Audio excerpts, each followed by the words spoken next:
Hello friend, आप देख रहे हैं AWA और वेदावित अमित। आज अपन पढ़ने वाले इस वीडियो में महारस पढ़ने वाले, बहुत इजी और सिंपल वे में पढ़ने वाले हैं जो कि आपके एग्जाम के पॉइंट ऑफ व्यू से इंपॉर्टेंट है। अगर आपके सिलेबस की बात करें, अगर BMS के स्टूडेंट है, चाहे डिप्लोमा इन आयुर्वेदिक फार्मेसी के स्टूडेंट है, या आपको UPPSC यानी आयुर्वेद स्टाफ नर्स के स्टूडेंट, इन सब आप सभी के सिलेबस में आपको महारस दिया। यहाँ तक महारस उपरस साधारण रस भी है जो आने वाली वीडियो में अपन पढ़ेंगे। अपन इस वीडियो में सिर्फ महारस पढ़ने वाले हैं, बहुत डिटेल में पढ़ने वाले हैं। और क्वेश्चन आपके एग्जाम में कैसे बनेगा वो भी इस वीडियो में बात करेंगे। और एमसीक्यू की कैसे एमसीक्यू से क्वेश्चन आपको कैसे इसमें से पूछा जाता है वो भी अपन इस वीडियो में देखने वाले हैं। तो प्लीज आप इस वीडियो को पूरा लास्ट तक देखें। वीडियो चले लाइक शेयर और सब्सक्राइब जरूर करें। सबसे चलिए देखते हैं, अपन सबसे पहले बात करते हैं महारस। ओके, तो महारस की अगर बात करें तो आपको सबसे क्वेश्चन आपको एमसीक्यू में बनता है कि महारस की संख्या कितनी होती है। तो आपको याद रखनी है महारस की संख्या कितना होता है। आपको 8 होता है। किसके अकॉर्डिंग? रस रत्न संरचना का अनुसार महारस की संख्या कितना होता है? 8 होता है। ओके, उसके बाद आपको नाम इसका याद रखनी है। महारस के नाम आपको याद रखने है। अभ्रक, बैक्रांत, माक्षिक, बीमल, शिलाजतु, शासक, चप्पल और रसक। ये क्या है? आपको महारस के आपको 8 नाम आपको याद ही रखनी है, याद रखना है। तो आपको ये चाहे तो आप ट्रिक से भी याद रख सकते हैं। अब्बे माक्षी बीसी ने शासक को चरस पिलाया। क्या याद रखनी है इसको ट्रिक से? अब्बे माक्षी अब्बे माक्षी बीसी बीसी को शासक ने चरस पिलाया। ओके, देखिए असे अब्बे असे अभ्रक, वैसे बैक्रांत, माक्षी पूरा हो गया। उसके बाद बीसी बी से बीमल, सी से शिलाजतु। ने क्या पिलाया? ने का यहाँ कुछ नहीं है। उसके बाद ने शासक को, किसको? शासक को। तो सर से शासक तो यहाँ हो गया। शासक ने क्या पिलाया? चरस पिलाया। ओके, चरस पिलाया तो चरस। तो च से चप्पल और र से आपको रसक। आप ये ट्रिक आप लिख के याद रख सकते हैं। चाहे आपको इसको आपको क्रम में ही याद रखनी है, आपको क्रम भी नहीं भूल सकते अगर ट्रिक्स अगर याद रखते हैं। और साथ में मैं यहाँ पे मात्रा भी लिखा हूँ, क्योंकि मात्रा से भी आपको एग्जाम में MCQ क्वेश्चन पूछा जाता है। क्योंकि अपन जब एक पॉइंट अपन अभ्रक पढ़ेंगे, जब एकांत पढ़ेंगे, तो उसमें भी मात्रा पढ़ेंगे। लेकिन यहाँ भी एक बार लिख दे रहा हूँ कि चूंकि आप दोबारा फिर देखेंगे, जब मात्रा वहां भी देखेंगे जब अपन अभ्रक पढ़ेंगे, तो आपको इजिली याद रखें, क्योंकि मात्रा से भी क्वेश्चन पूछा जाता है। जैसे सीधे आपको पूछ देगा अभ्रक की मात्रा कितना होता है, तो आपको याद रहेगा। तो क्योंकि MCQ इससे क्वेश्चन बनता है इसलिए लिखा हूँ। ओके, तो अभ्रक की मात्रा कितना होता है? 1 से 2 रत्ती होता है। लेकिन जब आपके एग्जाम में क्वेश्चन, तो ऐसे आपको नहीं लिखनी है, मात्रा वहां नहीं लिखनी, सिर्फ नाम लिखनी है। क्योंकि मैं यहाँ आपको याद रखने के लिए मैं लिख दिया हूँ। तो अभ्रक की मात्रा कितना होता है? 1 से 2 रत्ती होता है। बैक्रांत के 124 से 1/11 रत्ती होता है। और माक्षिक का 1/2 से, हाँ और सॉरी, यहाँ माक्षिक और बीमल का मात्रा बिल्कुल सेम है। तो ये दोनों का आपको कितना है? माक्षिक और बीमल का मात्रा कितना है? सेम है। 1/2 से 1/2 से 2 रत्ती होता है। उसके बाद शिलाजतु कितना होता है? 2 से 3 रत्ती होता है। और शस्य की मात्रा कितना होता है? आपको 1/8 से 1/4 रत्ती होता है। और चप्पल और रसक का मात्रा नहीं माना है। ओके, तो आपको याद रखनी यहाँ उससे सबसे ज्यादा क्वेश्चन अगर पूछा जाता है आपको मात्रा से, तो बैक्रांत का हमेशा पूछा गया है। बैक्रांत, शासक और अभ्रक का मात्रा तो आपको याद रखनी है। ओके, चलिए अब अपन यहाँ से सबसे अपन फर्स्ट देखते हैं अभ्रक अपन देख रहे हैं। और इस वीडियो में अपन अभ्रक, बैक्रांत और माक्षिक पढ़ने वाले हैं। और जो 5 अपन बच रहा है महारस, वो आने वाले वीडियो में पढ़ेंगे। क्योंकि वीडियो अगर में क्योंकि बहुत ज्यादा लंबा हो जाएगा, इसलिए कि इस वीडियो में अभ्रक अपन बहुत डिटेल में पढ़ने वाले हैं। अभ्रक अपन बहुत डिटेल में पढ़ने वाले इसलिए क्योंकि अभ्रक से क्वेश्चन सबसे ज्यादा इंपॉर्टेंट अगर महारस में कोई है, तो सबसे ज्यादा आपको अभ्रक है। अभ्रक बहुत ज्यादा इंपॉर्टेंट है, तो इसको अपन डिटेल में पढ़ेंगे ज्यादा। उसके बाद बाकी सब थोड़ा सा अपन नॉर्मल पॉइंट, ज्यादा अपन डिटेल में नहीं पढ़ेंगे, मगर लेकिन अभ्रक अपन डिटेल में पढ़ने वाले हैं। चलिए अब देखते हैं अभ्रक। तो अभ्रक के बात करें तो आपको अभ्रक को आपको याद रखनी है। इंग्लिश में क्या बोलते हैं? इसको माइका बोलते हैं।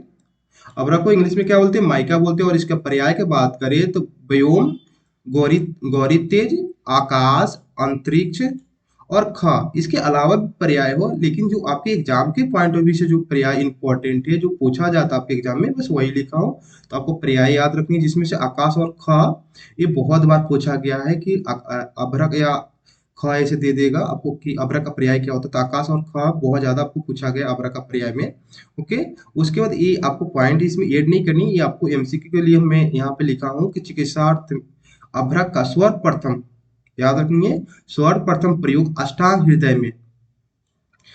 चिकित्सा अर्थ अभ्रक का स्वर प्रथम प्रयोग अष्टांग हृदय में काशिश आदि तेल के रूप में इसका प्रयोग किया गया था।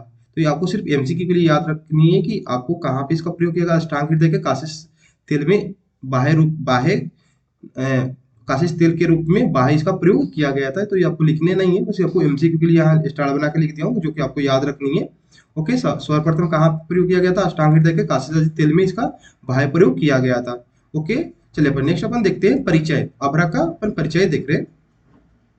तो परिचय की अगर बात करें, देखिए अभ्रक अभ्रक के परत आसानी से क्या होता है? पृथक किया जा सकता है। पृथक का यहाँ मतलब क्या है कि पृथक मतलब अलगाव, यानी इसका जो परत होता है इसको इजिली क्या करते हैं अपन अलग कर सकते हैं।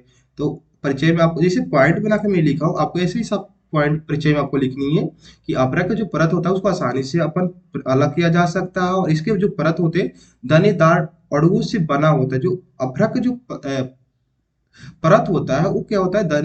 दानेदार अणुओं से क्या होता है? बना होता है, जिसके कारण वो बड़े लचीले होता है। जो अभ्रक होता है बहुत ज्यादा दानेदार अणुओं से बनने के होने के कारण क्या होता है? बहुत बड़ा मगर बड़े लचीला होता है। उसके बाद अपन देखें कि अभ्रक एक जटिल संगठन वाला द्रव्य भी होता है। क्या होता है? अभ्रक एक जटिल संगठन वाला क्या होता है? द्रव्य होता है। और जो अभ्रक में सोडियम, पोटेशियम, मैग्नीशियम, लिथियम तथा अन्य तत्व भी अभ्रक में प्रायः उपस्थित रहते हैं। लेकिन अभ्रक में इस जो सोडियम, पोटेशियम, मैग्नीशियम आदि इस जितने इसके अलावा भी बहुत सारे अभ्रक में आपको तत्व उपस्थित होता है। उसके बाद आपको अभ्रक के जो ताप और विद्युत का कुचालक होता है। आपको इतना पॉइंट आपको इसका क्या लिखनी है? परिचय में आपको लिखनी है। ओके, चलिए उसके बाद अपन देख रहे हैं अभ्रक के पर्याय, मतलब अभ्रक के प्रकार। तो आपको ये इंपॉर्टेंट है, आपको इसका नाम याद रखनी। अभ्रक के कितने प्रकार, आपको क्वेश्चन पूछता है अभ्रक के प्रकार कितना होता है? तो 4 होता है। और ओके, अभ्रक के प्रकार कितना होता है? 4 होता है। कौन होता है? पिनाक, नाग, मंडूक और वज्र होता है। अभ्रक कितने प्रकार हो गए? 4 हो गए। कौन होता है? पिनाक होता है, नाग होता है, मंडूक होता है और वज्र होता है। चलिए अपन एक एक पॉइंट अब इसको देखते हैं। सबसे पहले देखते हैं पिनाक अभ्रक। तो पिनाक जो अभ्रक होता है इसको अग्नि पे क्या करते हैं? अपन तप्त करते हैं, अग्नि पे यानी जलाते हैं। तो जो पिनाक अभ्रक है, पिनाक अभ्रक को अग्नि में तप करने पर इसका जो सूक्ष्म पत्र आसानी से क्या होता है? अलग अलग हो जाता है। उसके बाद बात करें, इसके सेवन करने से मल का अवरोध होकर मृत्यु हो जाती है। पिनाक अभ्रक का सेवन करने से क्या होता है कि मल का, एमसीक्यू में पूछता है कि पिनाक अभ्रक को सेवन करने से क्या होता है? तो मल का अवरोध होता है और क्या होती है? मृत्यु मृत्यु हो जाता है। ओके, उसके बाद बात करें कि इसको अग्नि पे जलाने पे कैसा आपको पूछ यहाँ अग्नि पे इसको जलाने पे फुस फुस कर या चट चट कर, चट चट आपको 2 बार लिखा हूँ, फुस फुस यहाँ 2 बार लिखा हूँ। तो इसको अग्नि पे जब अपन जलाते हैं तो इसका ध्वनि उत्पन्न होता है। जो कैसा ध्वनि होता है? कि फुस फुस या चट चट के आवाज उत्पन्न होता है। ठीक है, चलिए अपन नेक्स्ट अपन देख रहे हैं नाग अभ्रक।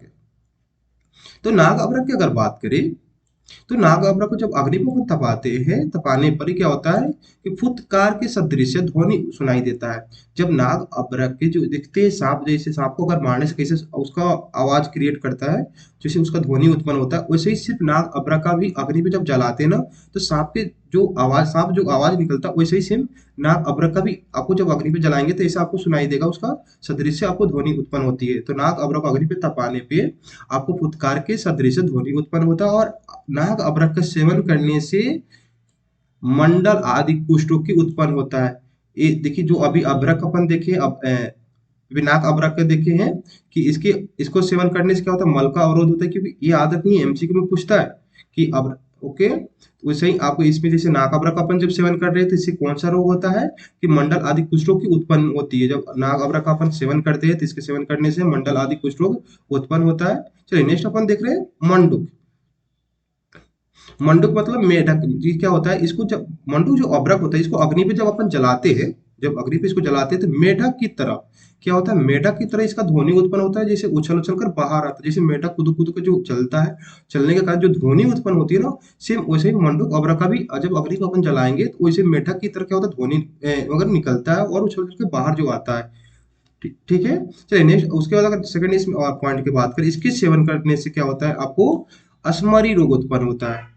फिर से मैं यहाँ रिपीट करूं कि आपको पिनाक अभ्रक का सेवन करने से क्या होता है? मल का अवरोध हो रहा था, मृत्यु हो जा रही थी। और उसके बाद फिर नाग अभ्रक देखे थे, नाग अभ्रक का सेवन करने से क्या हो रहा था? आपको कुष्ठ आदि, मगर जैसे कुष्ठ रोग हो रहा था। मंडल आदि कुष्ठ रोग उत्पन्न हो रहा था। और मंडूक अभ्रक का जब सेवन करते हैं तो इससे क्या होता है, अस्मरी रोग उत्पन्न होता है। आपको याद रखनी है। चलिए नेक्स्ट अपन देख रहे हैं वज्र अभ्रक। वज्र अभ्रक की अगर बात करें तो इसको जब अग्नि पर अपन जलाते हैं तो सभी विकृति रहित निश्चल बन जाता है। देखिए अपन जितना भी अपन तीन अभ्रक जो प्रकार देखे हैं तो उससे कुछ कुछ ना ध्वनि उत्पन्न हो रहा था, लेकिन जो वज्र अभ्रक को अपन जब अग्नि पर तपा रहे तो क्या होता है, विकृत रहित हो जाता है, यानी सभी विकारों से क्या होता है मगर विकृत रहित। इसमें कोई भी, जब इसको अग्नि पे जलाते हैं तो इसमें क्या होता है, वज्र अभ्रक को जब अपन अग्नि पे जला रहे तो विकृत रहित हो जा रहा है, कोई भी इसमें विकार नहीं रहता है। तो ये क्या होता है, वज्र अभ्रक को अग्नि के जब जलाएंगे तो क्या हो जाएगा, आपको विकृत रहित हो जाएगा और निश्चल बन जाता है। और इसके सेवन करने से क्या होता है, लोह सिद्धि और देश सिद्धि की प्राप्ति होती है। मगर वज्र अभ्रक को जब इसका सेवन करने से क्या होता है, लोह सिद्धि और देश सिद्धि की प्राप्ति होती है। ये सर्व रोग नाशक होता है। सर्वरोग नाशक होने के कारण क्या होता है, ये सर्वश्रेष्ठ होता है और निष्विकार होता है। निष्विकार तो यहीं से पता चल गया कि इसको अग्नि में तपा रहे तो क्या हो रहा है, आपको विकृत रहित हो जा रहा है। तो इस सबसे ज्यादा अगर आपको पूछा जाए कि अभ्रक जैसे चार जो प्रकार है, पिनाक, नाग और मंडूक और जो वज्र, इस चारों में सबसे जो श्रेष्ठ अभ्रक आपको है, वज्र अभ्रक क्या है, सबसे श्रेष्ठ है। क्यों श्रेष्ठ है, क्योंकि इसको अग्नि पे जलाने पे विकृत रहित हो जाता है, निश्चल बन जाता है और इसके सेवन करने से लोह सिद्धि और देश सिद्धि की प्राप्ति होती है और संपूर्ण रोगों का नाश होता है। अगर वज्र अभ्रक का सेवन करें तो जितने भी अगर शरीर में अपने विकार है उनको दूर करता है, उनको नाश करता है, नष्ट करता है। और ये क्या होता है, सबसे श्रेष्ठ होता है। आपको याद रखनी है, एमसीक्यू में पूछता है कि सबसे श्रेष्ठ अभ्रक कौन है, आपको लगानी है एमसीक्यू में, वज्र अभ्रक सबसे श्रेष्ठ होता है। ओके, और निष्विकार होता है। उसके बाद अपन देख रहे हैं प्रसत अभ्रक के लक्षण। तो प्रसत अभ्रक के लक्षण की अगर बात करें तो देखिए, प्रसत का मतलब होता है श्रेष्ठ। प्रसत का अर्थ क्या होता है, श्रेष्ठ होता है। ये श्रेष्ठ अभ्रक के लक्षण क्या होता है, हम कैसे जाने कि अभ्रक श्रेष्ठ है। एक पॉइंट आपको याद रखनी है, जो लचीला हो, अभ्रक क्या होना चाहिए, लचीला होना चाहिए, मोटे दल वाला होना चाहिए, उत्तम वर्ण से युक्त हो, आसानी से जिसके पत्र क्या हो, अलग हो सके मगर पृथक हो सके, यानी अलग हो सके, और उसका भार युक्त हो, वो अभ्रक क्या होता है, प्रसत अभ्रक कहलाता है। चाहे प्रसत अभ्रक का लक्षण होता है, चाहे श्रेष्ठ अभ्रक का लक्षण है। ये जो 5 पॉइंट है, क्या लचीला है, दल वाला हो, उत्तम वर्ण से युक्त हो, आसानी से जिसका पत्र अपन अलग किया जा सके, ये अलग चाहे अलग हो जाए, या भार युक्त हो, ये ऐसा अभ्रक क्या होता है, श्रेष्ठ अभ्रक होता है। ओके, प्रसत अभ्रक का लक्षण आपको याद रखनी है कि प्रसत अभ्रक के लक्षण से पूछे, चाहे आपको श्रेष्ठ अभ्रक के लक्षण भी पूछे, तो आपको यही पॉइंट आपको लिखनी है। चलिए नेक्स्ट अपन देखते हैं कि अशुद्ध अभ्रक के सेवन करने से कौन सा दोष होता है। ऐसे अगर बात करें डिप्लोमा इन आयुर्वेदिक फार्मेसी के जो स्टूडेंट है, उनमें एक पॉइंट है कि अशुद्ध अभ्रक को सेवन से मगर विकृत रोग कौन कौन सा होता है, ऐसा पॉइंट निकल के दिया है। तो चाहे आप वही सेम पॉइंट वही है, अशुद्ध अभ्रक का सेवन करने से कौन सा दोष होता है, चाहे कौन सा विकार रोग होते हैं, आपको उसमें भी यही पॉइंट लिखनी है कि अशुद्ध अभ्रक का जब अपन सेवन करते हैं तो हरत प्रसव में पीड़ा होने लगता है, शोथ होता है, क्षय होता है, पांडु रोग, कुष्ठ आदि, ये सब क्या होता है, आपको रोग देखने को मिलता है। अशुद्ध अभ्रक का जब सेवन करते हैं तो ये सब आपको विकार आपको होता है। उसके बाद अपन देख रहे हैं कि डिप्लोमा इन आयुर्वेदिक फार्मेसी के स्टूडेंट है, चाहे बीएमएस के स्टूडेंट है, इनमें तो पढ़ना ही है, लेकिन मैं इसलिए स्पेशली मगर बता रहा कि जो कि उनमें इस डिप्लोमा इन आयुर्वेदिक फार्मेसी के जो स्टूडेंट है, उनमें एक पॉइंट है, उनमें एक क्वेश्चन पूछा जाता है, चाहे बीएमएस के स्टूडेंट हो, सभी में पूछा जाता है। क्वेश्चन बहुत ज्यादा इंपॉर्टेंट है कि सीधे आपको बस कुछ नहीं आपको आता है, 5 नंबर में एक क्वेश्चन पूछ देता है कि धान्य अभ्रक निर्माण विधि समझाए। तो जैसे मैं एक पॉइंट बना के लिखा हूँ क्रम से, आपको एरो लगाकर आपको ऐसे ही आपको लिखनी है जब भी क्वेश्चन है। देखिए, जो धानी अभ्रक होता है, ये धानी अभ्रक निर्माण के लिए हम क्या करते हैं, जो अभ्रक के चूर्ण के रूप में परिवर्तन करने के लिए पहले तो हम क्या लेनी है, 1 भाग शुद्ध अभ्रक लेनी है। ठीक है, सबसे पहले क्या लेनी है, आपको 1 भाग शुद्ध अभ्रक लेनी है, 1/4 भाग सालित धानी। सालित धानी क्यों लिया है यहाँ, सालित धानी सबसे श्रेष्ठ होता है। ओके, सालित धानी क्या होता है, सबसे श्रेष्ठ होता है। तो देखिए, अभ्रक के चूर्ण के रूप में परिवर्तन करने के लिए, अभ्रक को चूर्ण के रूप में परिवर्तन करने के लिए 1 भाग आपको शुद्ध अभ्रक लेना है और 1/4 सालित धान्य लेनी है। उसके बाद इसको क्या करना है, मोटे वस्त्र में बांध कर, यानी मोटे वस्त्र में इसको रख के पोटली की तरह आपको बांध देनी है। फिर इसको क्या करना है, आपको नेक्स्ट आपको जल या काजी, जल या काजी में 3 रात्रि तक इसको डुबो के रख देना है। फिर द्रव्य से जब डुबो 3 रात्रि डुबो के आपको रख देनी है, फिर वहां से आपको बाहर निकालना है। बाहर निकाल के भली भांति आपको क्या करना है, उसको मर्दन करनी है। आपको जल या काजी में जो अपन पोटली बनाए थे, जल और काजी में 3 रात तक उसको डुबो के पहले तो रखनी है। फिर उसको बाहर निकाल के भली भांति से आपको क्या करना, मर्दन करना है। जब मर्दन आप करेंगे उसको, तो अभ्रक का जो सूक्ष्म चूर्ण है वो क्या होगा, आपको पोटली से, जो पोटली में अपन बांध के रखे थे, वहां से बाहर निकलने लगेगा। तो बाहर निकलने लगेगा तब आपको क्या करनी है कि फिर उस द्रव्य को, जो पोटली है उसको मगर स्थिर रख देनी। द्रव्य को क्या करनी है आपको, स्थिर, जब बाहर निकलने लगेगा तो द्रव्य को स्थिर होने तक मगर उसको अलग एक मगर स्टेबल जगह पे रख देनी है कि जिससे द्रव्य स्थिर हो जाए। तो द्रव्य स्थिर होने पर पानी को बाहर निकालनी है, और धानी जो अभ्रक था, जो धानी अभ्रक को एकत्रित करके, जो उसमें अभ्रक पर मिलाए थे धानी अभ्रक, उसको एकत्रित करके, मन एकत्रित मतलब इकट्ठा कर कर एक जगह कर कर उसको सुखा लेना है। और ये क्या है, आप उसके बाद इसका प्रयोग किया जाता है। यही क्या है, आपको धानी अभ्रक निर्माण विधि है, आपको याद रखनी है। ओके, चलिए एक बार फिर हम इसको रिवाइज करते हैं कि धानी, अब देखिए, अभ्रक को सूक्ष्म के रूप में परिवर्तन करने के लिए पहले तो आपको एक भाग शुद्ध अभ्रक और 1/4 साली धान्य, यहाँ कोई धान्य नहीं लेनी है, क्योंकि जब ये भी लेना है तो साली धान्य। कभी कभी क्वेश्चन भी पूछता है धान्य अभ्रक में किस धान्य का प्रयोग किया जाता है, साली धान्य का प्रयोग किया जाता है। और कितना भाग लेते हैं, 1/4 भाग। आपको एमसीक्यू में पूछा हुआ है क्वेश्चन, जब आप एमसीक्यू लगाएंगे अभ्रक का, चाहे महाराष्ट्र का, तो उसमें आपको देखने को मिलेगा इस टाइप का क्वेश्चन। तो देखिए, धानी अभ्रक को शुद्ध चूर्ण के रूप में परिवर्तन करने के लिए एक भाग आपको शुद्ध अभ्रक लेनी है, और आपको 1/4 साली धान्य लेनी है। उसके बाद मोटे वस्त्र में उसको बांध, मोटे वस्त्र में पोटली की तरह क्या करनी, आपको बांध देना। फिर उसको जल और काजी में 3 रात्रि तक डुबो के रखनी है। फिर द्रव्य को भली भांति से आपको क्या करना है, मर्दन करना है। जब आप उसको मर्दन करेंगे तो उस पोटली से आपको सूक्ष्म चूर्ण के रूप में बाहर निकलने लगेगा। तो फिर आपको क्या करनी है, द्रव्य को स्थिर होने पर पानी निकाल कर अब धान्य अभ्रक को एकत्रित कर लेनी। उसमें जो अपन पोटली में जो धान्य अभ्रक बांध के रखे हैं, उसको क्या करनी है, आप एकत्रित कर लेनी, यानी इकट्ठा कर लेना। फिर उसको सुखाकर इसका प्रयोग किया जाता है। यही क्या है, आपका धान्य अभ्रक है। ओके, चलिए नेक्स्ट अपन देखते हैं अभ्रक का शोधन। देखिए, शोधन का मतलब क्या होता है, शुद्धिकरण होता है। यानी जो कि अशुद्धियां होती है उनको मगर शोधन होता है जो शुद्धिकरण कैसे करते हैं। तो यानी शोधन के मतलब, क्योंकि आप कर्म में पढ़े होंगे कि शोधन क्या होता है।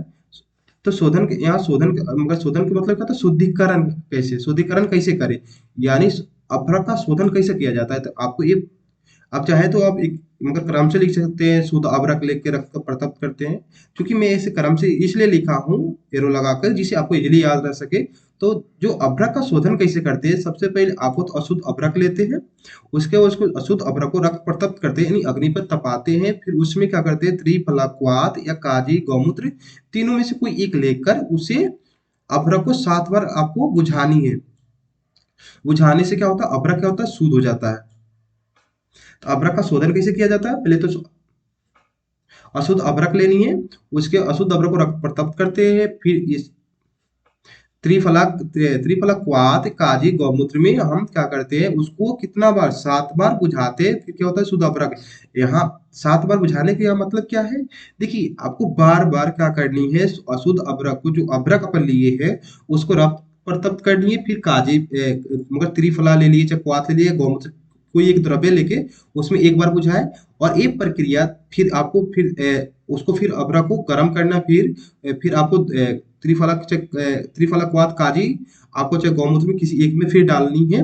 उसके बाद फिर आपको फिर उसको बुझाना, अभ्रक को क्या करना, बुझाना। ऐसे प्रक्रिया आपको 7 बार करनी है।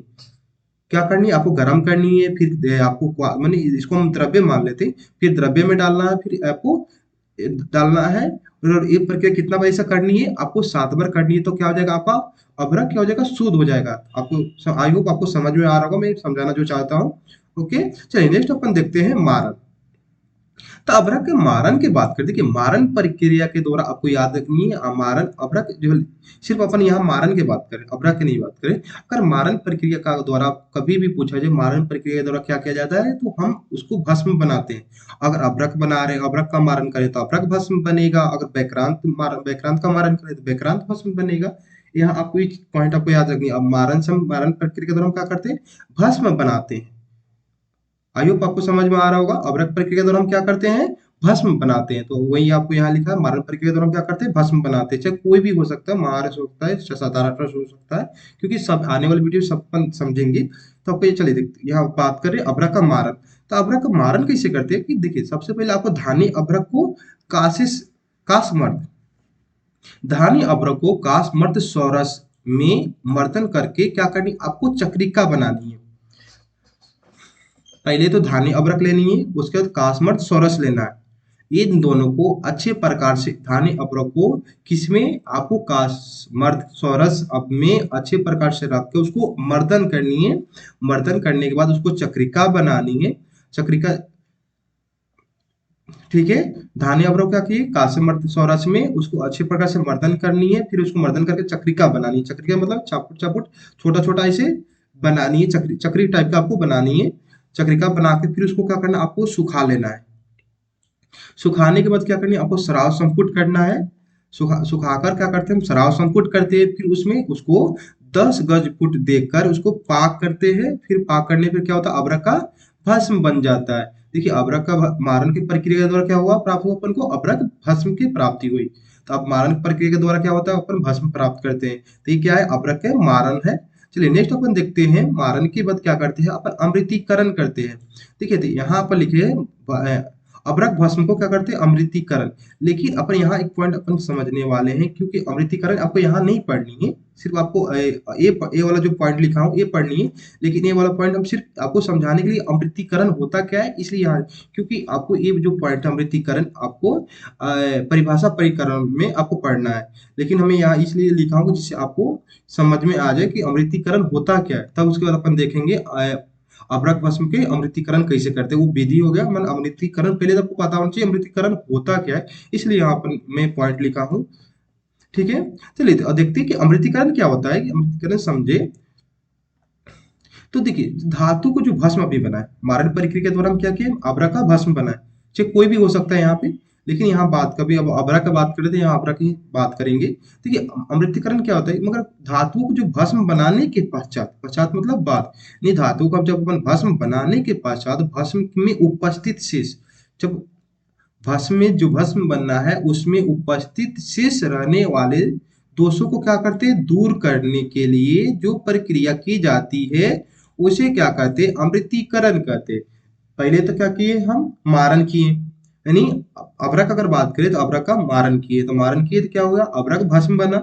उसके बाद कौन सा प्रक्रिया अपनाते हैं, अमृतीकरण। तो अमृतीकरण कैसे करते हैं, वहां उस परिभाषा, अमृतीकरण की परिभाषा ये है कहें तो धातु के जो भस्म बनाने के पश्चात, धातु के क्या किए, जब भस्म बनने के पश्चात, भस्म बनने के पश्चात उपस्थित, भस्म बनाने के पश्चात भस्म में उपस्थित शेष शेष रहने दोष, शेष रहे दोष को दूर करने के लिए, शेष रहे दोष को दूर करने के लिए जो प्रक्रिया की जाती है उस प्रक्रिया को हम क्या बोलते हैं, अमृतीकरण कहते हैं। और यहाँ से एक क्वेश्चन आपको पूछता है कि अमृतीकरण करने से क्या होता है, वर्ण में हानि होता है। आपको याद रखिए, अमृतीकरण प्रक्रिया जब करते हैं तो क्या होता है, भस्म के जो वर्ण होता है यानी कलर होता है उसमें क्या होता है, आपको मगर हानि देखने को मिलता है और इसके गुणों की वृद्धि होती है।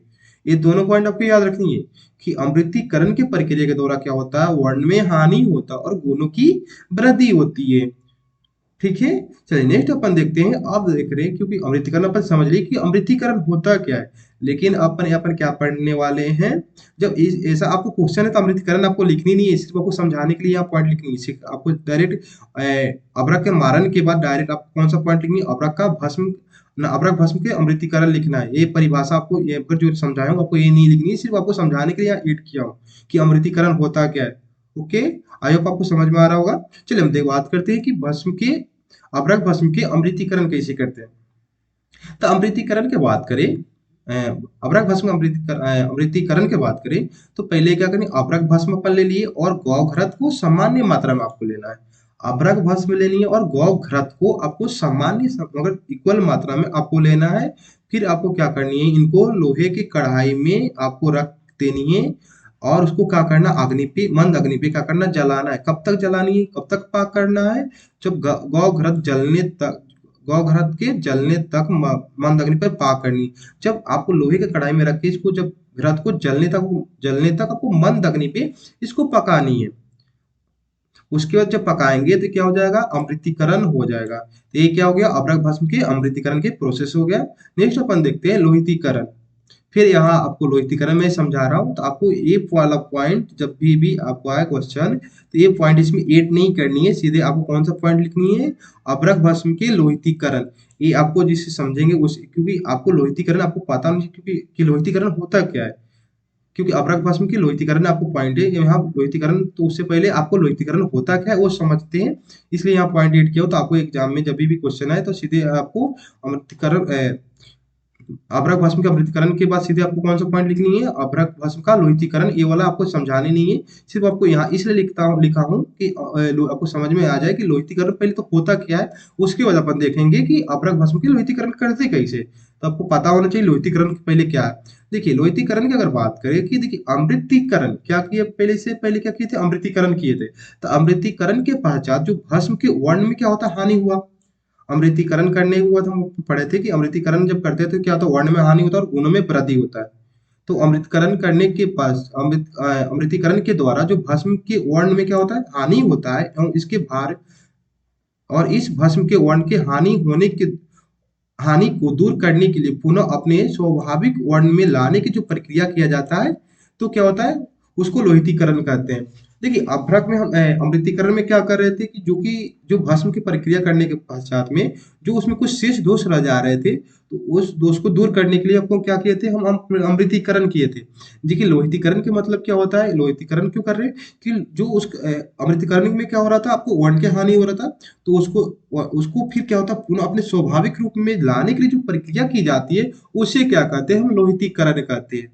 आपको समझ में आ रहा होगा कि लोहितीकरण क्यों करते हैं, क्योंकि अपन जब अमृतीकरण कर रहे थे उसमें वर्ण का हानि हो रहा था, तो उसको उस वर्ण को अपने स्वाभाविक रूप में लाने के लिए जो प्रक्रिया किया जा रहा है ना, उसे क्या कर रहे हैं, लोहितीकरण कर रहे हैं।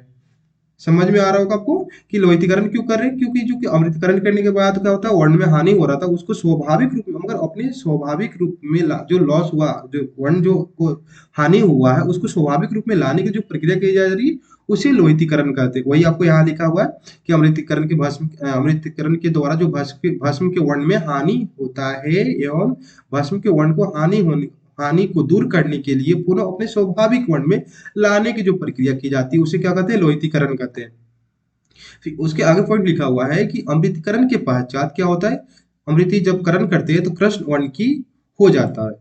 जो कोई भस्म को अपन जब अमृतीकरण करते हैं तो क्या होता है, कृष्ण वर्ण को होता है। कभी भी क्वेश्चन अमृतीकरण के पश्चात जो अपन भस्म का अमृतकरण करने के बाद पश्चात में कैसा वर्ण हो जाता है, जो भस्म का आपको कृष्ण वर्ण को हो जाता है, और इस भस्म को पुनः रक्त वर्ण में क्या होता है, आपको रक्त वर्ण में लाने की जो प्रक्रिया की जाती है, तो ये लोहितीकरण कहते हैं। फिर यहाँ से दो क्वेश्चन बन रहा है कि अमृतकरण के पश्चात जो भस्म होता है कैसा होता है, कृष्ण वर्ण का हो जाता है, यानी काला हो जाता है। ओके, और उसके बाद जब उसको क्या करते हैं, पुनः क्या करते हैं, हम रक्त वर्ण में लाने की जो प्रक्रिया की जाती है, तो लोहितीकरण की प्रक्रिया के द्वारा क्या हो रहा है, हम भस्म को कैसा रंग कलर में ला रहे हैं, आपको रक्त वर्ण में लाने की प्रक्रिया को लोहितीकरण जब करेंगे तो भस्म का कलर कैसे आपको दिखेगा, आपको रक्त वर्ण के दिखेगा। जब अमृतीकरण जब आप कर रहे थे कैसा हो रहा है, कृष्ण वर्ण के आपको भस्म देखने को आपको मिल रहा है। तो यहाँ आपको दो क्वेश्चन आपको यहाँ एमसीक्यू ऐसे बन सकता है। उसके बाद अपन देख रहे हैं, अब आपको ये तो पॉइंट लिखनी नहीं है, आपको समझाने के लिए लिखा हूँ। अब इसमें देख रहे हैं अभ्रक भस्म की लोहितीकरण, क्योंकि लोहितीकरण आपको समझिए कि लोहितीकरण होता क्या है। आप देख रहे हैं लोहितीकरण अभ्रक भस्म की लोहितीकरण क्या है। तो देखिए अभ्रक भस्म के लोहितीकरण की अगर बात करें तो क्या करनी है, आपको सबसे पहले आपको अभ्रक भस्म लेना है। उसमें आपको अभ्रक भस्म को हरिद्रा सौरस, मंजिष्ठा सौरस, बटमूल सौरस, इनमें से कोई एक द्रव्य लेनी है। इन सभी द्रव्य को लेके अभ्रक भस्म में या हरिद्रा सौरस, मंजिष्ठा सौरस या आपको बटमूल सौरस को लेके उसको 2 से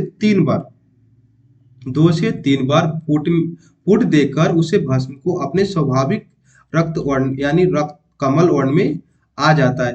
जब क्या करते हैं, जो अभ्रक भस्म को हरिद्रा सौरज या मंजेस्टा सौरस में या बट सौरस में किसी एक में आपको जब 2 से 3 बार आपको पुट देने पर क्या होता है, जो भस्म होता है वो अपने स्वाभाविक वर्ण नहीं, रक्त कमल वर्ण के में आ जाता है। ये क्या हो गया, आपको अभ्रक भस्म के लोहितीकरण के प्रोसेस हो गया, विधि हो गया। आपको अभ्रक भस्म के लोहितीकरण कैसे करते हैं तो आपको याद रखनी है।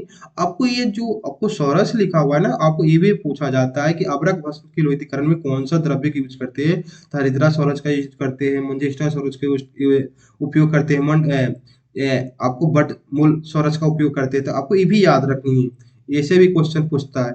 उसके बाद अपन देख रहे हैं इसका अभ्रक की मात्रा। अभ्रक की मात्रा तो ऊपर भी अपन देख लिए थे कि अभ्रक की मात्रा कितना होता है, 1 से 2 रत्ती होता है। अभ्रक की मात्रा कितना होता है, 1 से 2 रत्ती होता है। और इसका अभ्रक भस्म का सेवन अपन कैसे करते हैं, इसके किस अनुपान के मतलब अगर इसके किसके साथ अनुपान कर सकते हैं, ग्रहण कर सकते हैं, तो आपको मधु के साथ कर सकते हैं अब, और घृत के साथ कर सकते हैं। और इसके बाद लिखा हुआ है अभ्रक भस्म के प्रमुख योग।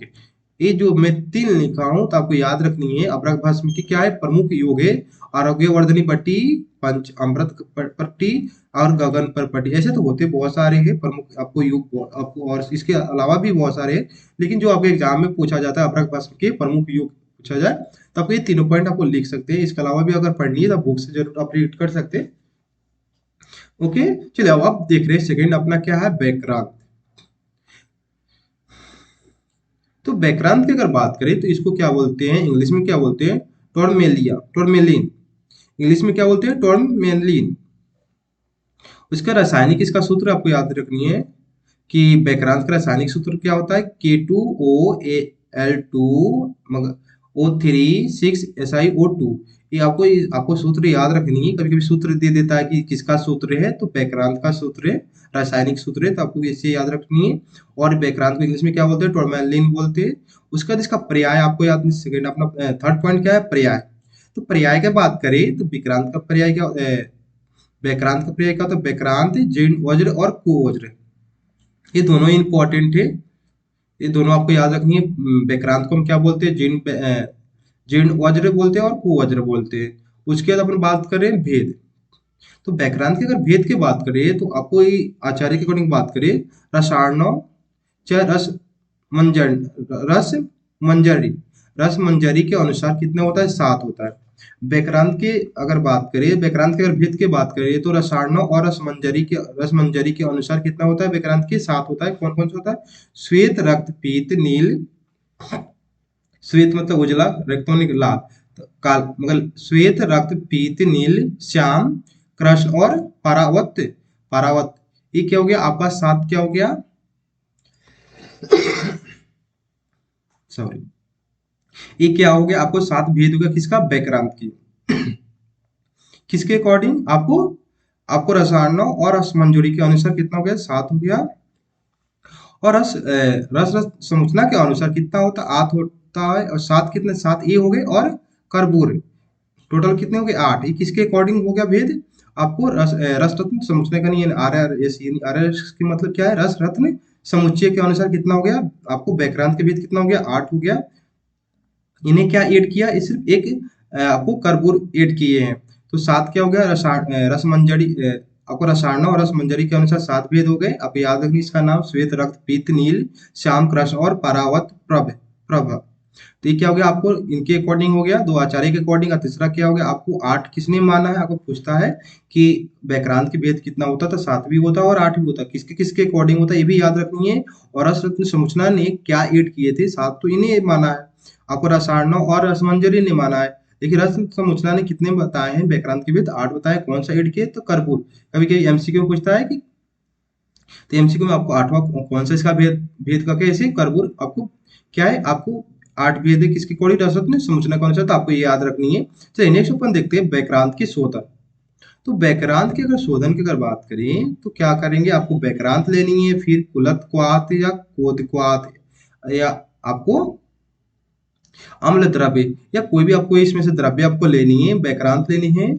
बैक्रांत अपन लेनी है, बैक्रांत में कोई भी इसे द्रव्य क्वाथ क्वाथ या द्रव्य कोई भी ले सकते हैं, कुलत क्वाथ कोद क्वाथ या अम्ल द्रव्य किसी एक को लेनी है। और उसमें उसको क्या करना है, आपको डोला यंत्र विधि से 3 दिन तक क्या करना है, आपको स्वेदन करना है। स्वेदन करने से क्या होता है, बैक्रांत की शुद्ध हो जाता है। तो आपको बैक्रांत के शोधन करने के लिए कौन कौन सा द्रव्य का प्रयोग कर सकते हैं? कुलत्वाद का प्रयोग कर सकते हैं, कोतवाद का प्रयोग कर सकते हैं, अम्ल द्रव्य का प्रयोग कर सकते हैं। तो आपको ये पॉइंट आपको याद रखनी है कि एक बैक्रांत के बैक्रांत के शोधन कैसे करते हैं। तो बैक्रांत लेते हैं, उसमें कुलत्वाद कोतवाद और अम्ल द्रव्य किसी एक द्रव्य को लेकर उसमें डोला यंत्र विधि से 3 दिन तक आपको स्वेदन करनी है। और 3 दिन स्वेदन करनी है और बैक्रांत क्या होता है, आपको शुद्ध हो जाता है। ये क्या हो गया, आपको बैक्रांत के शोधन हो गया। नेक्स्ट अपन देखते हैं बैक्रांत की मारन। तो बैक्रांत की मारन की बात करें तो बैक्रांत का शुद्ध क्या करनी है आपको, इसका मारन कैसे करते हैं? आपको शुद्ध बैक्रांत लेनी है और शुद्ध गंधक लेना है। बैक्रांत का मारन कैसे करते हैं? बैक्रांत के मारन में आपको आपको शुद्ध बैक्रांत और शुद्ध गंधक लेना, फिर आपको खल्ब यंत्र में डाल के नींबू सरस की भावना दिया जाता है। नींबू सरस के भावना देकर 8 गज देने पर क्या होता है, आपको आपको बैक्रांत का भस्म बन जाता है। देखिए आपको यहाँ दोनों पॉइंट में आपको याद रखिए, बैक्रांत का शोधन किस विधि के द्वारा किया जा रहा है? डोला यंत्र विधि के द्वारा किया जाता है। कभी भी आपको क्वेश्चन है बैक्रांत का शोधन किस विधि किस यंत्र के द्वारा करते हैं, चाहे किस यंत्र के द्वारा करते हैं, क्वेश्चन आए तो डोला यंत्र विधि के द्वारा हम क्या करते हैं, बैक्रांत के शोधन करते हैं, पहले बैक्रांत का शोधन करते हैं। और इसका मारन किसके द्वारा करते हैं? खल्ब यंत्र के द्वारा इसका मारन करते थे। एमसीक्यू में पूछता है कि बैक्रांत का मारन में कौन सा यंत्र का उपयोग करते हैं, तो खल्ब यंत्र का। और इसके शोधन के लिए कौन सा यंत्र का प्रयोग कर रहे थे? आपको डोला यंत्र के प्रयोग कर रहे थे। तो आपको दोनों आपको याद रखनी है। बैक्रांत का मारन क्या की मारन कैसे किए कि आपको शुद्ध बैक्रांत लेकर शुद्ध बैक्रांत और शुद्ध गंधक लेनी है, उसको खल्ब यंत्र में डालकर नींबू स्वरस की भावना देनी है। कौन सा स्वरस की भावना देनी है? नींबू स्वरस की भावना देकर 8 गज फुट देकर उसको पाक करना। मगर 8 गज फुट देकर उसको मंद अग्नि में क्या करते हैं, पाक करते हैं ना। उसके बाद क्या होता है, भस्म बन जाता है। आप ये इसका जो 8 गज फुट यहाँ जो लिखा हूँ, आप नहीं भी लिखेंगे तो चलेगा, सिर्फ यहाँ सिंपल ऐसे भी लिख सकते हैं। गजफुट में उस गजफुट में क्या कर देने पे, गजफुट में चाहे अग्नि पे चाहे मंद अग्नि पे पाक करने पे गजफुट पर देने पर क्या होता है, भस्म बन जाता है। ऐसे लिखनी है। चलिए नेक्स्ट अपन देखते हैं कि अशुद्ध अभ्रक का सेवन करने से कौन कौन सा रोग उत्पन्न हो सकता है, कौन कौन सा विकार हो सकता है। तो किलास हो सकता है, कुष्ठ हो सकता है, दाह हो सकता है, पार्श्व में पीड़ा, पांडु रोग, ये सब भी रोग क्या होता है आदि। ये सब आपको अशुद्ध बैक्रांत के सेवन करने से आपको ये सब रोग आपको उत्पन्न विकार हो सकता है। तो नेक्स्ट अपन देखते हैं प्रयोग। तो प्रयोग की बात करें तो प्रयोग वही कि बैक्रांत का किस किस रोग में प्रयोग कर सकते हैं। पांडु, उदर, जवर, काश, श्वास, क्षय, प्रमेय नाशक आदि। यानी बहुत सारे ऐसे रोग होते हैं। त्रिदोष नाशक भी होता है, जो आपको बैक्रांत जो होता है त्रिदोष नाशक। त्रिदोष की अगर बात करते हैं यानी आपको वात पित्त कफ यानी तीनों को क्या करता है, समन करता है। त्रिदोष नाशक होता है, चाहे ये सब पांडु, उदर, जवर, काश आदि, इन सभी में आपको प्रयोग करते हैं। और एक पॉइंट आपको यहाँ ये याद रखनी है, जो बैक्रांत होता है ये षड रस युक्त होता है। क्या होता है? षड रस युक्त। षड रस युक्त का मतलब यहाँ क्या है कि षड रस युक्त के मतलब क्या है यहाँ कि आपको कि षड रस मतलब यानी 6 रस। रस कितना होता है? यानी षड मतलब 6 रस, यानी 6 रस मधुर, अम्ल, लवण, कटु, तीख, कसाई, यानी 6 रस से आपको युक्त होता है। इसमें बैक्रांत में 6 रस प्रेजेंट होते हैं। कभी भी क्वेश्चन आए कि बैक्रांत में कौन सा रस होता है, तो षड रस युक्त होता है। आपको एमसीक्यू में आपको ऑप्शन में ऐसा दिया रहेगा कि षड रस युक्त होता है। ठीक है, चलिए उसके बाद अपन देख रहे हैं इसका मात्रा। तो मात्रा की बात करें तो कितना होता है इसका मात्रा? 1/24 से 1/11 रत्ती होता है। और इसको अगर बात करें यानी 5 से लेकर 10 ग्राम, 1/24 के कितना हो गया आपको 5, और 1/11 का मतलब आपको 10 मिलीग्राम। इसको 5 से 10 मिलीग्राम, या रत्ती में अगर बात एमजी में अगर बात करें तो 5 से 10 मिलीग्राम इसका सेवन करते हैं। और इसको रत्ती की बात करें 1/24 से 1/11 रत्ती। उसके बाद अगर पर्याय का अगर सॉरी इसका प्रमुख योग की अगर बात कर रही है तो स्वर्ण सिंदूर, रस, वसंत कुसुम, कुसुमकर रस, रत्न प्रभावटी, और कंचनाब्र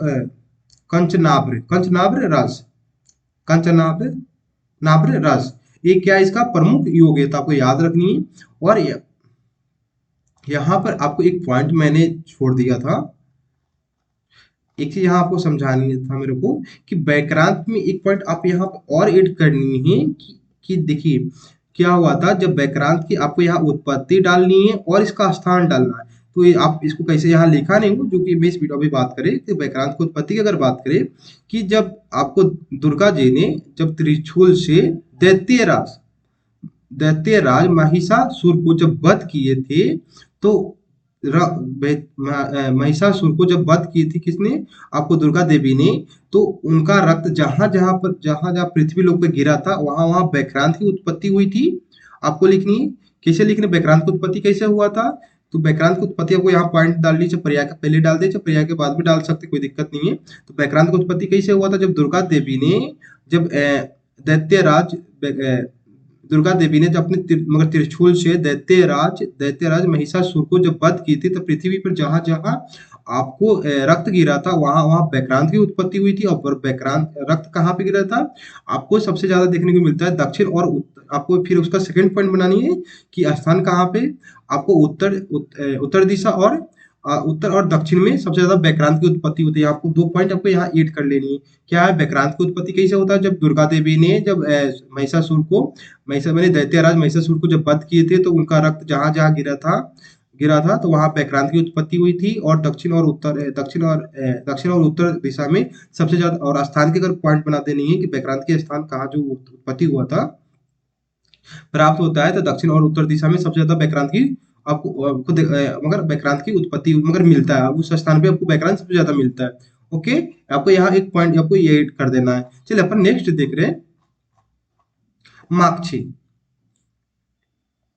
तो माक्षी की बात करें तो इसको हिंदी में क्या बोलते हैं, सोमा, इसको आप याद रखें, हिंदी में क्या बोलते हैं, सोना माखी या रूपा रूपा, हाँ रूपा माखी। सोना माखी और रूपा माखी, आपको माक्षी को हिंदी में क्या बोलते हैं, सोना माखी या रूपा माखी। और इसको इंग्लिश में क्या बोलते हैं, पैराइट। इंग्लिश में क्या बोलते हैं, पैराइट बोलते हैं माक्षी को। उसका इसका पर्याय की बात करें तो पर्याय की बात है स्वर्ण माक्षी। ये स्वर्ण माक्षी कर बात करें, देखिए ये जो माक्षी होता है ये 2 टाइप होता है, आपको स्वर्ण माक्षी और रजत माक्षी। तो ये दोनों के अगर पर्याय लिखे हैं, ये दोनों क्या है, आपको भेद भी है और इसका पर्याय अलग अलग देखनी है। तो स्वर्ण माक्षी का पर्याय आपको याद रखनी है। स्वर्ण माक्षी को इंग्लिश में क्या बोलते हैं, कपर पैराइट बोलते हैं, और इसका सूत्र जो है ना Cu2S, आपको ये भी याद रखनी है। स्वर्ण माक्षी का कभी सूत्र पूछ देता है कि इसका सूत्र क्या होता है, तो Cu2S होता है, और इसको इंग्लिश में क्या बोलते हैं, कॉपर पैराइट बोलते हैं। और इसका पर्याय क्या होता है, स्वर्णमाक्षी का पर्याय क्या होता है, स्वर्ण स्वर्णमाक्षी, हेममाक्षी, माक्षिक। देखिए दोनों में अंतर है, माक्षिक माक्षिक दोनों माक्षिक लिखा मैंने, लेकिन जो 6 है इसमें क्या दोनों में मात्रा अलग अलग है, माक्षिक माक्षिक और धातु माक्षिक। तो कोई आपको इसमें स्वर्ण माक्षी में आपको बस ये याद रखनी है, स्वर्ण माक्षी को क्या बोलते हैं, स्वर्ण माक्षी को पर्याय, और हेम माक्षी और धातु माक्षी ये दोनों इंपॉर्टेंट है, आपको याद रखनी है। स्वर्ण माक्षी का एक पर्याय है, और इंग्लिश में इसको क्या बोलते हैं, कॉपर पैराइड, और इसका रासायनिक सूत्र क्या होता है, Cu2S होता है। उसके नेक्स्ट अपन देख रहे हैं इसका सेकंड पर्याय अगर बात करें, रजत माक्षी। तो रजत माक्षी की बात करें, इसको आयरन पैराइड, उसका इसका रासायनिक सूत्र क्या होता है, Fe2S3 होता है। और इसका पर्याय क्या होता है, रजत माक्षी का बोलते हैं रुपये माक्षी बोलते हैं, तर माक्षी बोलते हैं, श्वेत माक्षी बोलते हैं, और बीमल। इसका रजत माक्षी का बीमल जो आपका जो पर्याय है बहुत ही इंपॉर्टेंट है, कि बीमल आपको एक देखेंगे आगे भी पर्याय है किसी का, किसी महाराष्ट्र का बताएंगे आपको। तो आपको याद रखनी है रजत माक्षी का क्या है पर्याय, आपको बीमल आपको याद रखनी है। ये चारों, इसका जो पर्याय है ना रजत माक्षी का इंपॉर्टेंट, तो रजत माक्षी का पर्याय क्या है, रुपये माक्षी, तर माक्षी, श्वेत माक्षी और बीमल। ये चारों को चारों इंपॉर्टेंट है। तो ये क्या है, तो पर्याय को किसके अकॉर्डिंग, स्वर्णमाक्षी और रजत माक्षी, यही आपका टाइप, मगर इसका यही प्रकार भी है, यही इसका भेद भी है। तो आपको भेद के अकॉर्डिंग अपन पर्याय देखे हैं। अगर सिर्फ अगर और माक्षी का पर्याय लिख तो कोई भी लिख सकते, कोई दिक्कत नहीं, जो पर्याय लिखे हैं एक कोई भी लिख सकते, कोई दिक्कत नहीं, लेकिन आप पॉइंट बना के लिखनी है कि स्वर्ण माक्षी का पर्याय और रजत माक्षी का पर्याय, और इसका इंग्लिश नेम क्या होता है, और इसका रासायनिक सूत्र भी आपको पॉइंट बनानी है। यहाँ रजत माक्षी इंग्लिश नेम, और यहाँ उसका रासायनिक सूत्र भी पॉइंट बना सकते हैं। उसके बाद फिर आपको पर्याय लिख देनी है, फिर पर्याय लिखनी है, ऐसा करके आपको लिखनी है। यही क्या आपका भेद भी, रस रत्न समुच्चना RS के मतलब क्या होता है, रस रत्न समुच्चय के अनुसार इसका 2 भेद बताया गया है, माक्षी का स्वर्ण माक्षी और रुपये माक्षी। रुपये माक्षी को क्या बोलते, देखिए रजत माक्षी को ही रुपये माक्षी बोल रहे हैं, तो रुपये माक्षी को तर माक्षी भी लिख सकते, तो उससे कोई गलत नहीं होगा। तो इसका 2 भेद होते हैं, या कौन सा, स्वर्ण माक्षी या रजत माक्षी या रुपये माक्षी होता है। ये क्या है, 2 भेद है। और वर्ण के अनुसार बात करें माक्षी का, तो 3 प्रकार का बताया गया, पित्त वर्ण, शुक्ल वर्ण और रक्त वर्ण। तो जो पित्त वर्ण होता है स्वर्ण माक्षी होता है, शुक्ल वर्ण मतलब रुपये माक्षी होता है, और जो रक्त माक्षी होता है वो कांस्य माक्षी होता है। तो वर्ण के अनुसार 3 बताया गया है माक्षी का भेद। तो वर्ण के अनुसार कितना भेद हो गया, 3 हो गया। और ऐसे अगर बात करें इन जनरल तो माक्षी का भेद कितना होता है, 2 होता है, स्वर्ण माक्षी और रुपये माक्षी होता है। ऐसा आप एमसीक्यू में अगर क्वेश्चन जब भी पूछा जाए और वर्ण के अकॉर्डिंग नहीं पूछा जाए तो हमेशा आपको 2 ही लगानी है। माक्षी का भेद कितना होता है, 2 होता है। कौन कौन सा, स्वर्ण माक्षी और आपको रुपये माक्षी होता है। जब भी अगर वर्ण के अकॉर्डिंग पूछा जाए तब आपको एमसीक्यू में जब क्वेश्चन दे तो 3 लगाने की, आपको वर्ण के अनुसार माक्षी का भेद 3 होता है। पीत वर्ण होता है, शुक्ल वर्ण होता है और रक्त वर्ण होता है। और यहाँ एक पॉइंट आपको याद रखनी है, यशोधर भट्ट, यशोधर भट्ट ने क्या बताया था, यशोधर भट्ट के अकॉर्डिंग 9 वर्ण, 9 वर्ण सुवर्णवत, ऐसे सिद्ध आपको कोटेशन दे देगा किसने बताया कि जो यशोधर, आपको ये अपन जो ये अगर आचार्य के अकॉर्डिंग अपन बात करें, भागवत ने क्या बताया था, माक्षी को पंचवर्ण स्वर्णवत बताया था माक्षी का। जबकि शोधधर भट्ट ने 9 वर्ण स्वर्ण बताया है। यही माक्षी का वर्ण कैसा होता है, तो ये आपको याद रखनी है। शोध शोध यशोद यशोद यशोधर भट्ट के अनुसार 9 वर्ण सुवर्ण वत बोला इन्हें, और भागवत ने माक्षी को क्या बोले, पंचवर्ण सुवर्ण वत, ये इन्हें भागवत जी ने कहा। उसके बाद अपन देख रहे हैं माक्षी के, अशुद्ध माक्षी के सेवन करने से जननी विकार, मगर अशुद्ध माक्षी के सेवन करने से कौन कौन सा विकार हो सकता है, कौन कौन सा दोष हो सकता है। तो नेत्र विकार, मंद अग्नि, कोष्ठ, हलिमा, कोष्ठ, कोष्ठ में आयु का प्रकोप हो जाना, गंडमाला वर्ण आदि ये सब रोग उत्पन्न होता है। तो अशुद्ध माक्षी के सेवन करने से ये सब आपको विकार देखने को मिलता है, तो आपको याद रखनी है, इंपॉर्टेंट है। उसके बाद अपन देख रहे हैं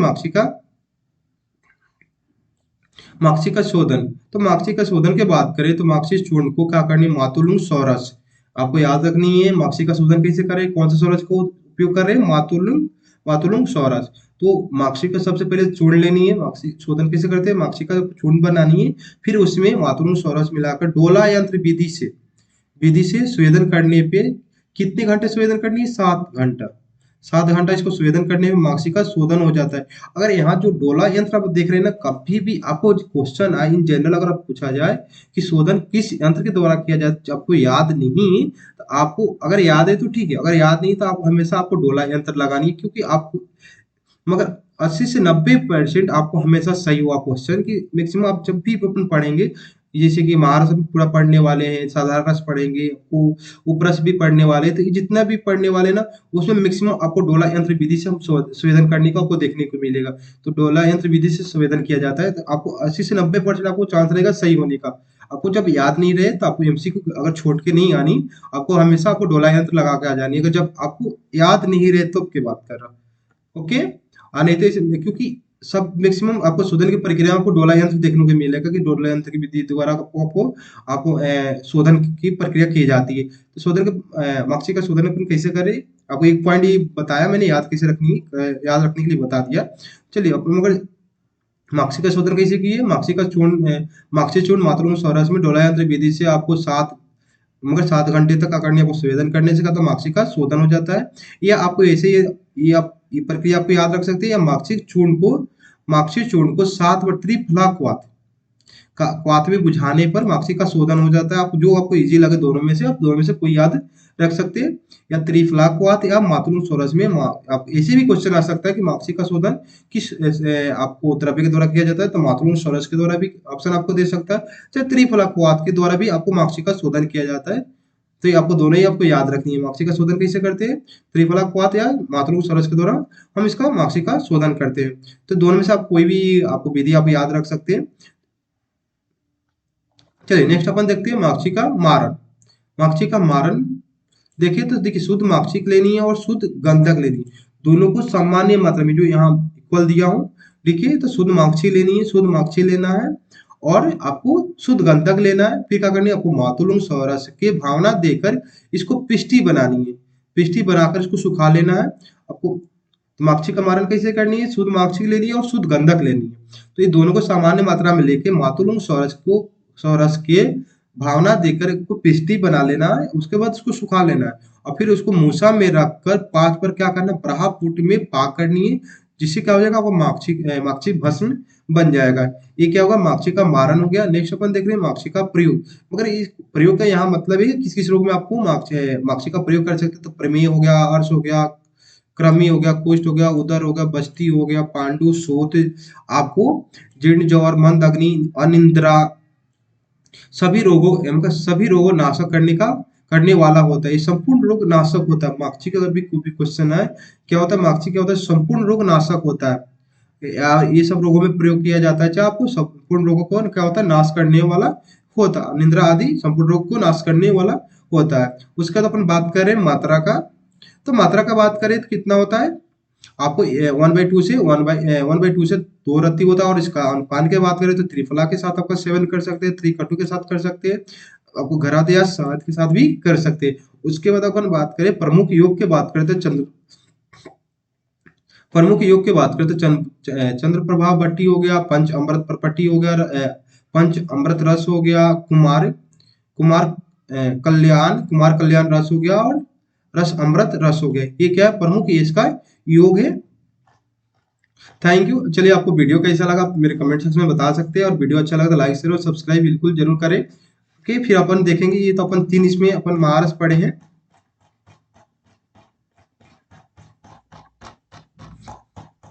3 महारस अपन पढ़ लिए, जिसमें से अपन अभ्रक, व्याकरण और माक्षिक इस वीडियो में पढ़ लिए, क्योंकि थोड़ा सा इंपॉर्टेंट था। उसके बाद अपन जो सेकेंड पार्ट में बीमल, शिलाजतु, शशक और चपल और रसक, अपन पांचों पॉइंट इस नेक्स्ट वीडियो में अपन कवर करने वाले। सेकेंड पार्ट में आपको महारस पूरा कंप्लीट हो जाएगा, और जैसे मैं बताया हूँ आपको ऐसे ही याद रखनी, जिससे आपको एग्जाम में ऐसे ही क्वेश्चन पूछता है। Okay, thank you. आप वीडियो कैसा लगा आप मेरे कमेंट सेक्शन जरूर बताएं, और लाइक शेयर सब्सक्राइब करके ही अपने दोस्तों के साथ भी शेयर करें। चलिए मिलते हैं नेक्स्ट वीडियो में फिर।